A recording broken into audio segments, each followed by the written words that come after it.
üzərindən magistratura qəbul imtahanına düşmüş olan belə bir sualın izahına baxırıq. İlk olaraq şərtdə bizə verir ki, ailədə 3 uşağın yaşlarının hasili 72-dir və yaşların tam ədədlərlə qeyd olduğunu bizə verir.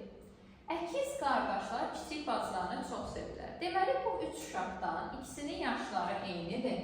Yəni, ikisinin yaşını x və x, o birinin yaşını isə y-lə işarə edirəm. Və bizə deyir, bunların yaşlarının hasili olmalıdır 72. Bunu qeyd elədim. Və əkiz qardaşlar kiçik bacılarını çox sevir deyirsə, deməli, qardaşların yaşı bacılarının yaşından böyük olmalıdır. Yəni, x, y-dən böyük olmalıdır. İndi mən baxıram ki, bizdə bu şərti ödəyən, yəni bunu biz belə də yaza bilərik. X kvadratı vur y bərabərdir 72-yə.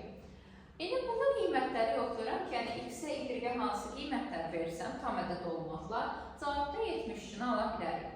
Baxıram ki, x-ə 1 versəm, 1-in kvadratı 1-dir, 72-yə vuranda 72 eləyər. 2-nin kvadratı 4, 4-ü 18-ə vuranda 72 eləyər.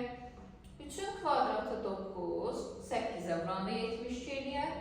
4-ün kvadratı 16, 70-16-ya bölünmür deyə biz y-i tam ədəd kimi tapa bilmirik. 5-i götürsək, 5-in kvadratı 25-dir, 72 bölünmədiyinə görə, yəni tam ədəd olmayacaq, götürmürük.